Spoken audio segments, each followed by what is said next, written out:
seems to take Sherlock forever to get where he is going. There aren't as many lights in the East End. He meets fewer people, sees some lying on the footpaths or sitting against black buildings, unable to get lodgings for the night. There are sounds in the mist.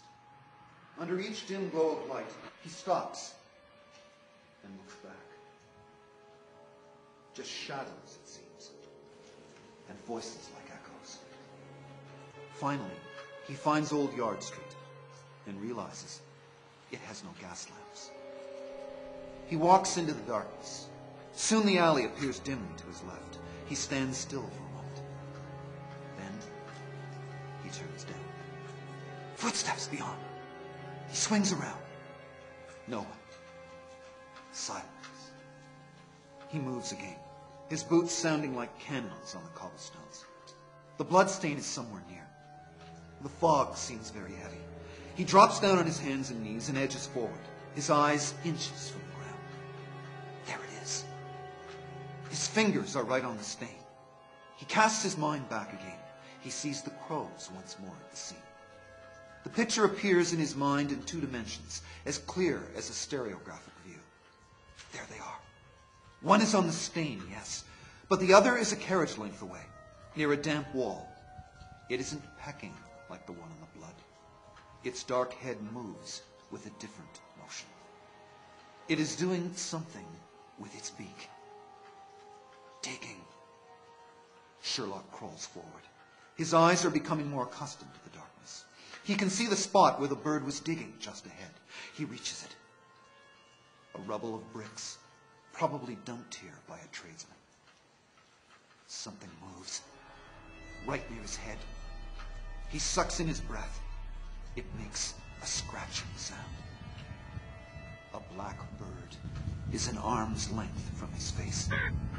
It spreads out its torn, evil-looking feathers for an instant, as if to fly.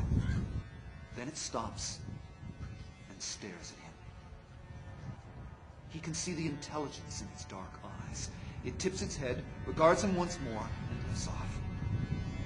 Sherlock turns back to the rubble, and at that instant, the fog lifts slightly in the alleyway. The moon shines through, and he sees something. It glitters in the stones. Something shiny. It is nearly buried. He moves a crumbling brick. Then he shudders and almost falls face first into the rubble. It's a body, and it's buried under the bricks. An eye is staring up at him. A human eye. Steeling himself for the sight of a corpse, he takes a deep breath and works as fast as he can, moving more pieces. But the body's head must be tilted sideways, because no matter how hard he digs, only one eye is evident. Then he realizes exactly what he has found. It isn't a corpse. It is just an eye. A single human eye is buried in the rubble a half-dozen steps from the spot where the woman was murdered. Then he realizes something else. It isn't real. It is a glittering glass eyeball. Sherlock stares at it. It stares back. Flecks of blood are splattered on the iris. He picks it up. Footsteps again. He is sure this time. Absolutely sure. And they are coming toward him. He closes his finger over the eyeball, rises to his feet, and starts to run. "Boy!" he hears a gruff voice shout. Perched up above in the night, the crow lets out a scream. Sherlock runs in the darkness. He hears violins.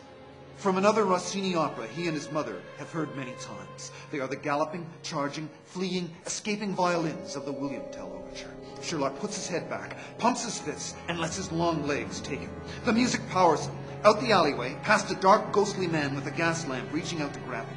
But Sherlock eludes him and is gone in an instant. Around the corner, past a parked black coach on Whitechapel. Then down the street and on the double toward the ancient stone arches of London Bridge. "Boy!" The cry fades as he flees. He barely notices the night people this time. His mind is fixed on home. He holds the eye tightly in his hand as he sprints off the bridge, through Southwark, away from the street, and onto the lane that leads to the back stairs of the family flat. When he gets there, he goes up 3 steps at a time. Who was that? Who was standing in that alley where the woman was murdered?